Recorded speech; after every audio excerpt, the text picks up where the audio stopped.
Nautangan ka na ba? Tapos parang ayaw mo na siyang tulungan ulit kasi feeling mo di na magbabayad.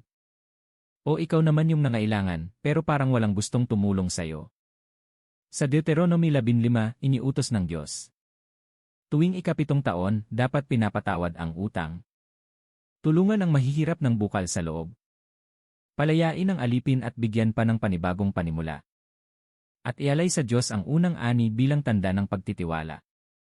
Sa batas na ito, makikita mo ang puso ng Diyos, hindi siya pabor sa sistemang habang buhay kang baon sa utang o kahirapan. Parang ganito yan kapatid. May kapitbahay kang nalugi sa negosyo. Kung ang mindset natin ay bahala siya sa buhay niya, lalo siyang lulubog. Pero ang utos ng Diyos, buksan mo ang kamay mo, hindi isara. Hindi lang basta tulong, may dignity. Yung alipin, pag pinalaya, hindi pinapalayas na walang dala. Binibigyan pa ng puhunan. Bakit? Kasi ang Israel, dating alipin din. Pinapaalala ng Diyos, tinulungan kita noon, kaya tumulong ka rin ngayon. Ibig sabihin, ang generosity, hindi lang action, reflection ito ng puso ng Diyos sa buhay mo. Kung may nangangailangan, tumulong ka, kahit walang kasiguraduhan ng balik. Huwag kang maging compute ng compute sa pagtulong. Hindi lang limos, magbigay ka ng paraan para makaangat ang tao.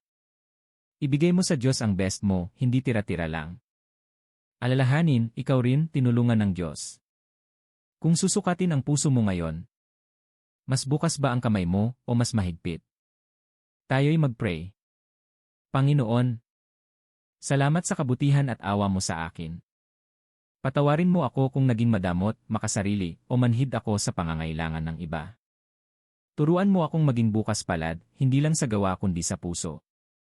Tulungan mo akong makita ang iba gaya ng pagtingin mo sa akin, may awa, may pag-ibig, at may pag-asa. Gamitin mo ako para maging daluyan ng pagpapala. Sa pangalan ni Jesus, Amen. Kung nakarelate ka, comment mo, bukas ang kamay ko. Share mo ito sa kaibigan mong kailangan makarinig nito. At follow mo ang page para sa mas practical at totoong usapan tungkol sa salita ng Diyos.